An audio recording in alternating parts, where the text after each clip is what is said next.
स्वागत करती हूँ। आज का जो हमारा नया टॉपिक है वो सभी राज्यों के उच्च न्यायालय के मुख्य न्यायाधीशों के बारे में है और आज हम इनको इसी वीडियो में कवर करने की कोशिश करेंगे। और आज हम जो है उच्च न्यायालय के जो मुख्य न्यायाधीश होते हैं उनके लिए क्या क्या आवश्यक है, यानी क्या क्या योग्यता होनी चाहिए एक मुख्य न्यायाधीश के अंदर, उच्च न्यायालय के मुख्य न्यायाधीश होने के लिए, और इनकी नियुक्ति कौन करता है और इनके बारे में आज हम प्रमुख अनुच्छेदों के बारे में देखेंगे और किस तरीके से ये कार्य करते हैं उनके बारे में भी देखेंगे। तो ज़्यादा बात न करते हुए वीडियो को स्टार्ट करते हैं। बट वीडियो को स्टार्ट करने से पहले मैं चाहूँ यदि आप मेरे चैनल पर नए आए हैं तो प्लीज़ मेरे वीडियो को लाइक करें, शेयर करें एंड मेरे चैनल को सब्सक्राइब करें।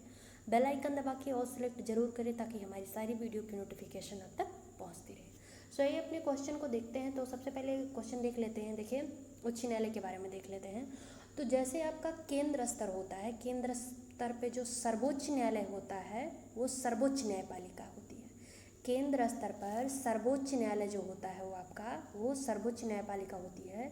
ठीक वैसे ही अगर राज्य स्तर की बात करें तो आपका उच्च न्यायालय क्या होता है, सर्वोच्च न्यायपालिका होती है। राज्य स्तर पर उच्च न्यायालय सर्वोच्च न्यायपालिका होती है, जबकि केंद्र स्तर पर सर्वोच्च न्यायालय सर्वोच्च न्यायपालिका होती है।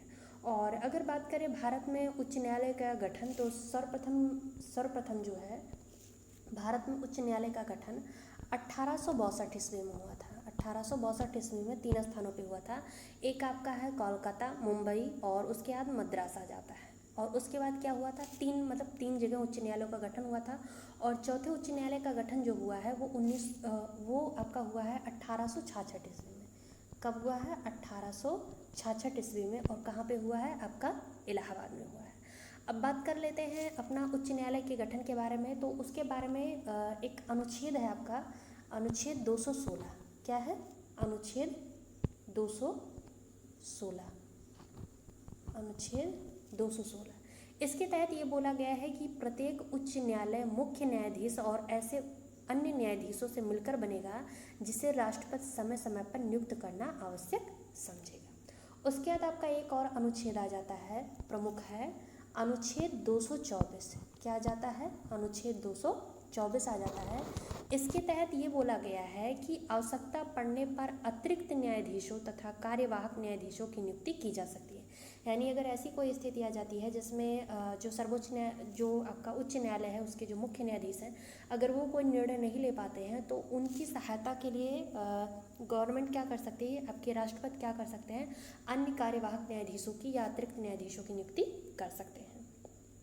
अब बात करते हैं न्यायाधीश की योग्यता क्या होनी चाहिए। अगर आपको उच्च न्यायालय के मुख्य न्यायाधीश बनने हैं तो उनके लिए क्या क्या योग्यता चाहिए। तो इसका जो वर्णन है वो अनुच्छेद 217 में किया गया है। किस अनुच्छेद में किया गया है, अनुच्छेद 217 में किया गया है। और बोला गया है कि सबसे पहले अगर आपको उच्च न्यायालय का मुख्य न्यायाधीश बनना है तो आपको क्या होना चाहिए, भारत का नागरिक होना चाहिए, उसे भारत के न्यायिक कार्यों में 10 वर्ष का अनुभव हो, अथवा क्या हो, वो जो है उच्च न्यायालय या अन्य न्यायालयों में 10 वर्ष तक अधिवक्ता के रूप में रह चुका हो, वकील के रूप में, बतौर वकील के रूप में वो कार्य कर चुका हो। देखिए, अगर आपको उच्च न्यायालय का मुख्य न्यायाधीश बनना है तो सबसे पहले आपको किसी न्यायिक कार्य में 10 वर्ष का अनुभव प्राप्त हो। बिना अनुभव के आप इतने बड़े पोस्ट पे कैसे रह सकते हैं, यानी इतना ज़्यादा कार्यभार आप कैसे संभाल सकते हैं। और दूसरा चीज़ ये है कि अगर आप एक तरीके से और भी उच्च न्यायालय के मुख्य न्यायाधीश बन सकते हैं अगर आप क्या हो, किसी उच्च न्यायालय या अन्य न्यायालयों में 10 वर्ष तक अधिवक्ता के रूप में कार्य कर चुके हो। उसके बाद बात करते हैं कुछ इम्पोर्टेंट पॉइंट के बारे में।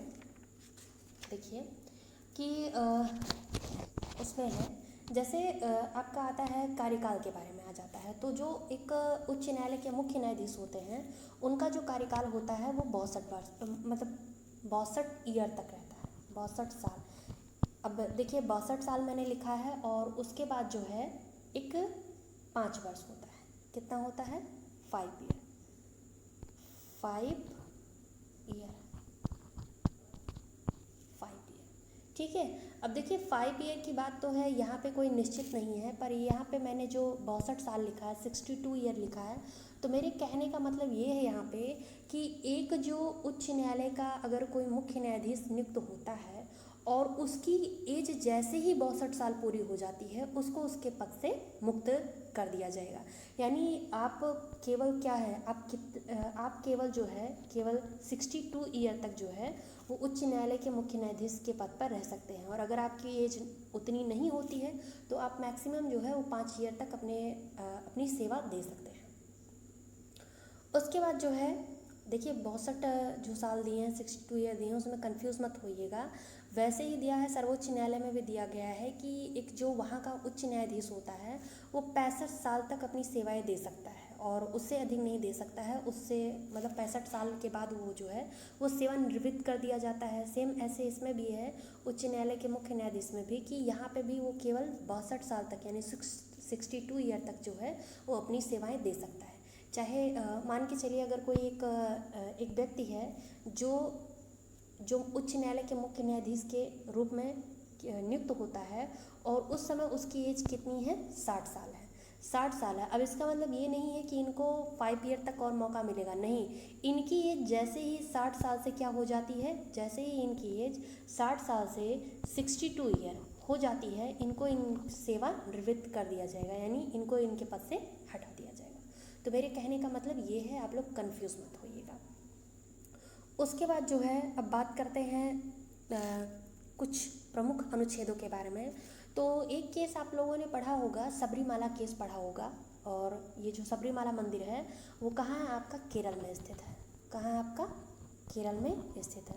और ये केरल में सबसे विवादित मंदिर रहा है। जैसा कि आप लोग जानते हैं कि यहाँ पे यहाँ के जो निवासी हैं यानी यहाँ के जो पुजारी हैं उनका मानना है कि इस मंदिर में महिलाओं का आना निषेध है। और हमारे संविधान में बोला गया है कि किसी भी व्यक्ति के साथ, चाहे वो स्त्री हो पुरुष हो, अथवा धर्म के आधार पर या फिर उसके रहन सहन के आधार पर या उसके जो प्रोफेशन है या उसकी नौकरी के आधार पर भेदभाव नहीं किया जाएगा। परंतु इसमें क्या था कि ये जो सबरीमाला मंदिर था वहाँ के पंडितों ने महिलाओं को रोक दिया था कि आप अंदर नहीं जा सकती क्योंकि आप स्त्री हैं।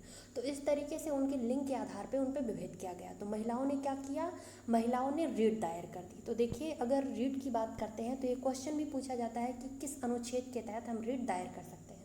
तो बात करते हैं उच्चतम न्यायालय की या फिर कह लीजिए सर्वोच्च न्यायालय की। तो अनुच्छेद 32 के अनुसार, किसके, अनुच्छेद 32 के अनुसार हम सर्वोच्च न्यायालय में रिट दायर कर सकते हैं। और आपका जो उच्च न्यायालय की बात आती है वो अनुच्छेद 226 के तहत हम क्या कर सकते हैं, अपनी रिट दायर कर सकते हैं।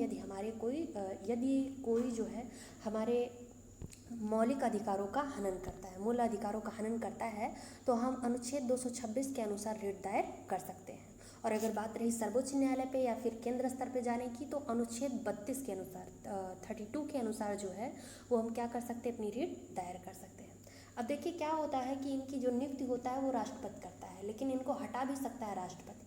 अगर क्या होता है कि इनकी एज 62 साल नहीं पूरी होती है, इनका कार्यकाल चल रहा है, पर ये किसी ऐसे अपराध में लिप्त पाए जाते हैं जो इनके लिए क्या है, अक्षम्य है, या फिर कह सकते हैं जो इनको नहीं करना चाहिए, तो राष्ट्रपति क्या कर सकता है, इनको इनके पद से हटा सकता है। तो इनकी नियुक्ति भी कौन करता है, राष्ट्रपति, और इनको हटाता भी कौन है, ये हटाता है, राष्ट्रपति हटा देता है। तो इतनी सारी जानकारी थी, उसके बाद आइए हम देख लेते हैं उच्च न्यायालय के जो मुख्य न्यायाधीश हैं। और देखिए एक चीज़ और है कि जहाँ छोटा एरिया होता है वहाँ पे एक ही उच्च न्यायालय को कई राज्यों का कार्यभार दे दिया जाता है। सो अभी आप देखेंगे आगे जो क्वेश्चन होंगे उसमें एक साथ कई जगह 2-2 राज्य होंगे, या तो 2-2 राज्यों को एक उच्च न्यायालय संभाल रहा होगा, तो उसके लिए आप कंफ्यूज मत होइएगा। देखिए अपने क्वेश्चन पे आते हैं। देखिए आंध्र प्रदेश उच्च न्यायालय, ठीक है, आंध्र प्रदेश उच्च न्यायालय के मुख्य न्यायाधीश कौन है, सो ये हैं अरूप कुमार गोस्वामी। कौन है, अरूप कुमार गोस्वामी है। आंध्र प्रदेश उच्च न्यायालय के मुख्य न्यायाधीश कौन है, अरूप कुमार गोस्वामी है। उसके बाद नेक्स्ट क्वेश्चन आ जाता है इलाहाबाद उच्च न्यायालय जो कि उत्तर प्रदेश में स्थित है। सो इसके मुख्य न्यायाधीश कौन है, तो ये हैं संजय यादव हैं। कौन है, संजय यादव है। फिर नेक्स्ट क्वेश्चन आपका आ जाता है बॉम्बे उच्च न्यायालय, और जो किसको किसको कवर करता है, गोवा, दादरा और नगर हवेली, और उसके बाद दमन और दीव, महाराष्ट्र, इन सबको ये कवर करता है। कौन, बॉम्बे उच्च न्यायालय कवर करता है इन सारे एरियाज़ को।